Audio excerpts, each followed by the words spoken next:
BCA करने के बाद मैं MBA के लिए मैं US गई और मैं और मेरी बहन साथ में रह रहे थे और हम योगा क्लास जाते थे। योगा क्लास के बाद हम योगा क्लास के ऑपोजिट एक स्टोर था जहाँ ट्रेडर जोस में एक काइंड बार मिलता था और जब वो उसने खाई, उसने बोली कि इंडिया में ऐसे हेल्थी चीज़ें क्यों नहीं मिलती है और अगर मुझे ऐसे कंपनी मैं करूँगी तो मैं उसको योगा बार बुलाऊंगी।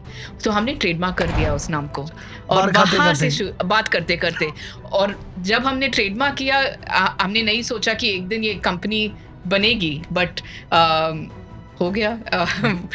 तो एक सजेशन है कि अच्छा कुछ भी आइडिया आ रहा हो तुरंत तो ट्रेडमार्क करा लो। हाँ, 8,000 रुपीज ही लगता है तो ट्रेडमार्क करके रखना चाहिए। उसके बाद पता नहीं आइडिया आए ना आए, पर आइडिया हो सकता है नाम ना मिले। हाँ, नाम बहुत सारे ऐसे लोग हैं जिन्होंने बिजनेस पहले स्टार्ट किया, फिर ब्रांड नेम के लिए लाखों करोड़ों खर्च करके वो ब्रांड नेम खरीदा। मुझे तो ब्रांड नेम बहुत पसंद है। लाइक मैंने तो कई सारे ब्रांड नेम इकट्ठा किया और मुझे फोर लेटर वर्ड्स बहुत पसंद है क्योंकि वो हमने योगा बार लोगों को ऐसा लगता था कि उनको हमेशा पता है ये ब्रांड। जब हमने शुरू भी किया क्योंकि योगा इतना पॉपुलर है तो उनको लगा कि ये हेल्थी डेफिनेटली होगा क्योंकि योगा है उसके नाम पे, और हमने पैकेजिंग इतना फन डिजाइन से किया तो बोरिंग भी नहीं था लेकिन हेल्थ भी बेच सकते थे उस ब्रांड नेम से। मेरे को योगा बार खाएगा तो मैं ये बोलूंगा अच्छा योगा बार तो हेल्दी होगा कुछ। हाँ, हाँ। मैं कुछ सेकंड गेस नहीं करूंगा, मैं बोलूंगा हेल्दी ही है। हाँ, तो मतलब नाम भी अच्छा सोचा और अच्छा योगा बार से योगा क्लास से निकल के बार खा रहे थे तो योगा बार ही रख दिया। ग्रेट मैम, एक जो मैंने अभी इंट्रो में भी कहा कि सबसे ज्यादा टफ बिजनेस जो माना जाता है फूड का माना जाता है, वो एक को मैं रील देख रहा था, बड़ी इंटरेस्टिंग थी। उसने कहा भाई आपकी किसी से अगर दुश्मनी है तो उसको फूड बिजनेस में एंट्री करवा दो तो तुम्हारा रोज मन की निकल जाएगी, उसको रोज तड़पता देखोगे तुम। तो फूड इतना जब टफ कैटेगरी है, हाँ। और फूड में भी चलो कुछ आप हेल्दी नहीं बेच रहे हो, नॉन हेल्दी बेच रहे हो, टेस्ट के लिए बेच रहे हो, तो शुगर वाली चीज बेच दो, वो फिर भी चल जाता है। तो फूड उसमें भी हेल्दी, और दैट टू इन 2015, बिकॉज आज 2024 में कोरोना के बाद लोग फिर भी हेल्थ की तरफ थोड़ा है।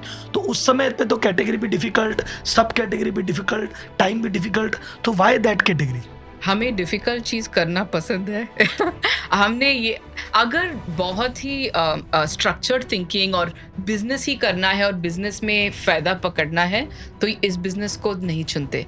लेकिन थोड़ी चीज़ ऐसा होता है कि कंज्यूमर ब्रांड बिल्ड करने में थोड़ा दिल से भी चलना पड़ता है।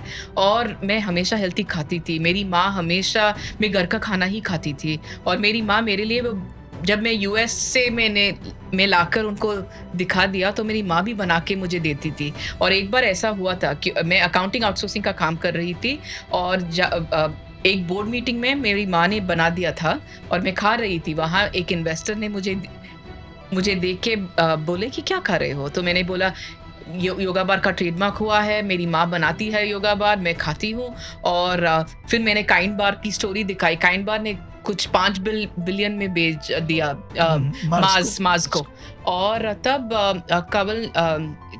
कवल थे मेरे पास, तो उन्होंने बोला कि मैं 10 लाख दे कमल कौन हुए? कमल जी वो फायरसाइड फंड के पार्टनर, उन्होंने ही शुरू किया fireside. Best consumer brand, Mamaearth का भी इन्वेस्टर है और बॉम्बे शेविंग का भी इन्वेस्टर है, कपीवा का भी इन्वेस्टर है। तो उन्होंने बोला कि मैं थोड़ा पैसा दे दूंगा, अगर आप बिजनेस बना सकते हो तो ठीक है, तो कुछ ना कुछ शेयर्स दे देना, नहीं बनता है तो ठीक है। मैंने कोई एंटरप्रेन्योर को एनकरेज किया, तो ऐसा शुरू हुआ।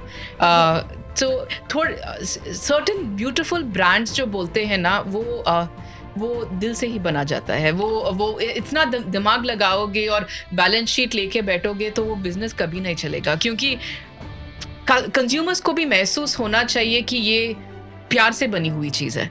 मुझे तो खाना ऐसा ही लगता है। हम बोलते हैं ऑफन योगा बार में हम खाना नहीं बेचते, हम हैप्पीनेस बेचते हैं। तो हमारा पैकेजिंग में बहुत पॉजिटिव मैसेजेस होगा। लाइक अब हम लिखते हैं कि आज का सबसे खूबसूरत चीज़ हम आईने में देखेंगे। अच्छा। तो हम बहुत ही पॉजिटिव रीएनफोर्समेंट, तो वो दिल से ही आता है। लाइक अगर आप बहुत बैलेंस शीट P&L लेके बैठोगे तो ब्यूटीफुल ब्रांड तो बना, ब्यूटीफुल बिजनेस बना सकते हो, ब्यूटीफुल ब्रांड तो बना नहीं सकते हो।